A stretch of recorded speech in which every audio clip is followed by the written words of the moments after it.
વાત કરીએ હળવદ નગરપાલિકાની સામાન્ય ચૂંટણી યોજાનાર છે ત્યારે પ્રદેશ ભાજપમાંથી આવેલા 3 નિરીક્ષકોની ઉપસ્થિતિમાં લોહાણા મહાજનવાડી ખાતે સેન્સ પ્રક્રિયા હાથ ધરવામાં આવી, જેમાં હળવદ નગરપાલિકા વિસ્તારના 7 વોર્ડ આવેલા છે અને 7 વોર્ડમાં કુલ 28 બેઠકો આવેલી છે। ત્યારે 28 બેઠકો માટે 127 જેટલા ફોર્મ ભરાયા છે, જે ફોર્મને લઈને તમામને સાંભળવામાં આવ્યા હતા અને હવે બધા ફોર્મ અને પ્રક્રિયાના નિષ્કર્ષ પ્રદેશ ભાજપ સુધી પહોંચાડવામાં આવશે અને બાદમાં આગામી સમયમાં કોને ટિકિટ આપવી તે અંગે નિર્ણય કરવામાં આવશે।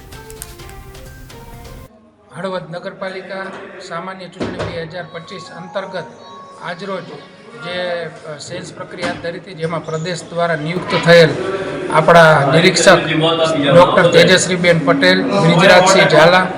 તથા નીતિનભાઈ પટેલ ત્રણેય નિરીક્ષકોએ 125થી વધારે જે ઉમેદવારી પત્ર ભર્યા છે તેમને ટૂંકમાં ચૂંટણી લડવા ઈચ્છુક ઉમેદવારો છે એમની લાગણી તેમના સામે વ્યક્ત કરી, તે બધાને સાંભળ્યા અને આગામી સમયમાં ભારતીય જનતા પાર્ટી 28 સીટ ઉપર ભારતીય જનતા પાર્ટીનો ભગવો લહેરાશે, એનો ઉત્સાહ આજે જોવા મળ્યો છે અને જે ભારતીય જનતા પાર્ટીનો આજ દિન સુધી